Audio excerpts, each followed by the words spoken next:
economía de guerra. Así de contundentes fueron las autoridades de la isla a principios de julio. Escasez de alimentos, precios disparados, cortes de electricidad y una población en declive. La situación se asemeja mucho a la de otros países que sufren un conflicto bélico. Pero en este caso no hay hostilidades. ¿Cómo ha llegado Cuba a semejante crisis económica? ¿Y qué posibilidades tiene de reflotar su maltrecha economía? Cuba atraviesa su peor crisis económica al menos en 30 años. Para algunos expertos es peor incluso que la sufrida en los 90. Desde 2020 los cubanos han padecido la caída de los salarios, el deterioro de los servicios públicos, una inflación galopante, apagones continuos. El Producto Interno Bruto se contrajo en 2023 hasta un 2%, según el gobierno cubano, con lo que la economía sigue aún por debajo del nivel prepandémico. Quizás, si es que tuviera que resumir en una sola frase una crisis que es muy compleja, la respuesta sería que Cuba está mal porque el COVID les golpeó tan duro como a muchos países de América Latina, pero no tuvieron la capacidad ni la flexibilidad para recuperarse luego de esa caída. Hoy vemos que el ingreso por habitante de Cuba está por debajo de lo que estuvo antes de la pandemia. O sea, en los últimos 5 años los cubanos en promedio se han empobrecido. La producción agrícola ha caído prácticamente en un 7% si analizamos cifras del 2016 a cifras del 2022.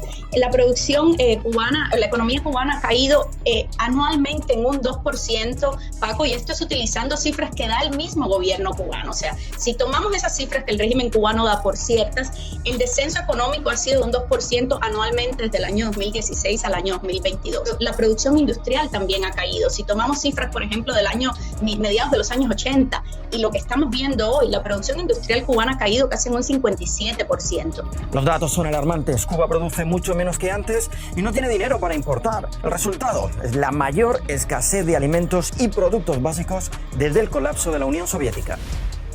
Tomemos como ejemplo la producción de azúcar, el producto más emblemático de Cuba. Durante cientos de años fue el pilar de la economía cubana. No solo fue el principal producto de exportación, sino también la piedra angular de otra gran industria nacional, el ron. Pues bien, la producción de azúcar se ha desplomado de los más de 8 millones de toneladas métricas en el año 1985 a apenas 350.000 toneladas en 2023. Una cifra con sabor amargo que bien refleja la situación de escasez que sufre la isla. La gravedad de la situación en Cuba es evidente por un hecho que es emblemático. Cuba alguna vez fue el principal productor de azúcar del mundo. ¿Alguna vez soñaron en Cuba con producir 10 millones de toneladas de azúcar en un año? Ahora, lo trágico es que se espera que en el 2024 la producción cubana de azúcar sea un poco más de 300.000 toneladas, lo que ni siquiera le alcanza para su consumo interno. Todo indica que Cuba tendrá que importar azúcar en este año. O sea, se ha manejado tan mal la economía cubana que ni siquiera han podido mantener esa industria que era tan emblemática, tan tradicional, tan antigua en Cuba. Hoy son deficitarios en azúcar. En lo mismo que ocurre en el rubro del azúcar pasa con casi todos los productos que produce Cuba: plátanos, cítricos, café. ¿Y qué ocurre cuando la oferta de un producto es mucho menor que la demanda? En efecto, que los precios se disparan. La inflación ha sido un azote para la isla desde que se implementó en 2021 la llamada Tarea Ordenamiento, una fallida reforma económica y monetaria que pretendía aumentar salarios y pensiones y que en la práctica disparó la inflación haciendo disminuir el poder adquisitivo de los cubanos, hasta tal punto que hoy en día el sueldo mínimo estatal apenas alcanza para comprar un cartón de 30 huevos, unos $6. Y llenar el tanque de un auto cuesta más que un salario medio estatal. Cuba está viviendo una inflación de 1000%, 500, 600%, los dan otros economistas internacionales. O sea, es la segunda inflación más aguda de América Latina después de Venezuela. La inflación tiene que ver mucho con las políticas monetarias. Una de las medidas que ellos tomaron en el año 2021 fue aumentar los salarios. Pero ¿qué pasa? La inflación se da cuando hay mayor dinero en la calle, mayor dinero circulando con mayor rapidez que la disponibilidad que hay de bienes y servicios. Entonces, al existir mayor dinero en circulación, pero no existir suficientes bienes y servicios para suplir esa demanda, entonces se da la inflación. Una de las medidas que ellos tomaron, equivocadamente, como muchas de estas medidas económicas, fue aumentar los salarios en el 2021, pero no se aumenta la producción. producción. Y si tú aumentas los salarios, hay más dinero para poder comprar, pero no hay mayor disponibilidad de productos, no hay inversión de mayores bienes y servicios de producción. Entonces no hay escasez. Y esta escasez también lleva de la mano la inflación. Por supuesto, el gobierno cubano culpa de la escasez y de esta espiral inflacionaria al bloqueo y sanciones estadounidenses. Cuba ha estado bajo un embargo comercial estadounidense durante los últimos 60 años.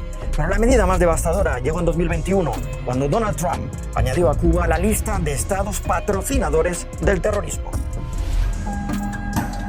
En los meses siguientes, tras adoptar esta nueva sanción, numerosas empresas extranjeras retrasaron pagos, cancelaron exportaciones e importaciones, así como cualquier plan de inversión en la isla. Pero los expertos matizan el impacto de estas sanciones. Hay que entender que el régimen cubano lleva viviendo con esto, como te decía, desde mitades de los años 80 y ha creado toda una estructura a nivel internacional precisamente para evadir las sanciones comerciales y el embargo. O sea, esa es una de las estructuras más sofisticadas que tiene el régimen cubano. La Unión Soviética también creó muchas de esas estructuras en algún momento. Entonces, Cuba tiene mecanismos para salir y para evadir estas sanciones. Pero incluso, aunque no esté en la lista de países que patrocina el terrorismo, ¿cómo logras insertarte en el mercado internacional si tú no logras producir lo suficiente para exportar? Tú no puedes echarle la culpa al bloqueo si ni siquiera eres capaz de producir azúcar que te la podrían comprar los chinos, los canadienses, los mexicanos o los vietnamitas. No hay cómo echarle la culpa de todo al bloqueo. Ahora, el bloqueo sí es una herramienta muy cómoda para el gobierno de Cuba, es decir, la culpa no es de nuestro mal manejo, sino de los norteamericanos, imperialistas, todo ese discurso que hemos vivido en América Latina. Pero además del comercio, lo cierto es que uno de los sectores más afectados por las sanciones y que ha sido tradicionalmente una gran fuente de divisas en la isla es el turismo. El turismo en Cuba no levanta cabeza desde la pandemia. El gobierno cubano aspira a alcanzar este año los 3,2 millones de turistas, lo cual significaría una mejora frente a los 2,7 millones de 2023, pero quedaría aún muy lejos de los 4,6 millones de turistas de 2019. El mayor mercado emisor natural de turistas hacia Cuba debería de ser Estados Unidos, a apenas 150 kilómetros de distancia. Pero las sanciones dificultan cada vez más los viajes entre ambos países. Sanciones que no solo afectan al mercado estadounidense.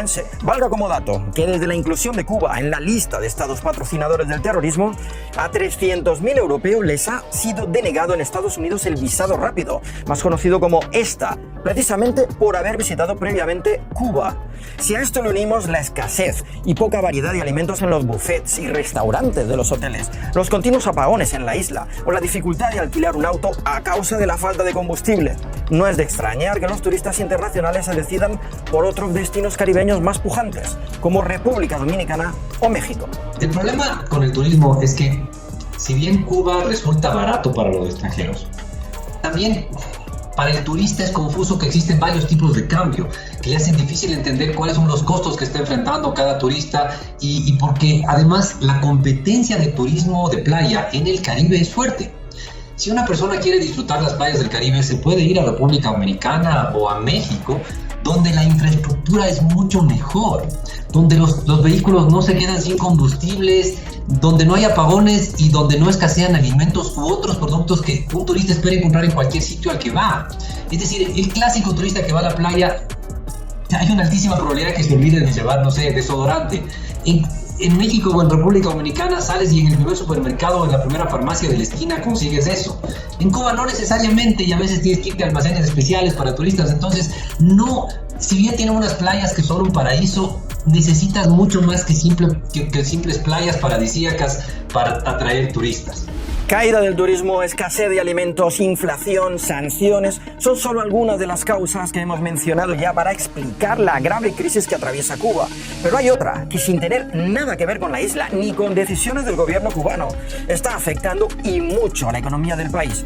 Nos referimos a la crisis que también padece Venezuela. Tras el colapso de la Unión Soviética, principal benefactor de Cuba durante el siglo pasado, Venezuela se convirtió en el gran aliado de la isla y sobre todo en el principal suministrador de ayudas económicas que llegaron a representar el 20% del PIB cubano. Pero la grave crisis que también padece Venezuela desde hace ya varios años ha hecho caer el intercambio comercial entre ambos países, así como el suministro de petróleo, dejando al gobierno cubano sin ayuda exterior. El gran problema de Cuba es que ha perdido a sus clásicos benefactores. Hasta fines de los años 80, la Unión Soviética ayudó muchísimo a la economía cubana, tanto comprando sus productos a precios preferenciales como proveyéndole de todo tipo de productos, equipos, maquinarias, etc. Luego, Venezuela reemplazó a los soviéticos como protector de Cuba, pero con la actual crisis es imposible pensar que Venezuela pueda seguir ayudando a los dictadores cubanos. Incluso es muy poco probable que Rusia pueda dedicar recursos a Cuba si tiene que financiar su invasión a Ucrania. Es decir, que Cuba no solo padece su peor crisis económica, sino que además esta le viene en el peor momento cuando sus aliados tradicionales no pueden ayudar. Como resultado, en lo que llevamos de año, la extrema pobreza ha alcanzado ya el 89% de la población cubana, según un estudio del Observatorio Cubano de Derechos Humanos. La única opción para muchos es abandonar la isla. Entre 2022 y 2023, un 18% de la población huyó de Cuba, casi 2 millones de personas. Un panorama desolador para la recuperación y futuro económico de la isla. Esto es tener menos gente y la gente que pierdes suelen ser un poco más educados que el promedio. Esto es para cualquier país muy grave porque no importa cómo veas la economía, el factor económico más importante para el desarrollo de un país siempre serán los seres humanos, y si pierdes ese factor de producción, estás perdiendo el futuro en muchos casos. Y mientras crece el descontento en las calles, la pregunta que muchos se hacen es ¿hasta cuándo aguantará la población? ¿Será esta crisis la condena de muerte para el régimen cubano?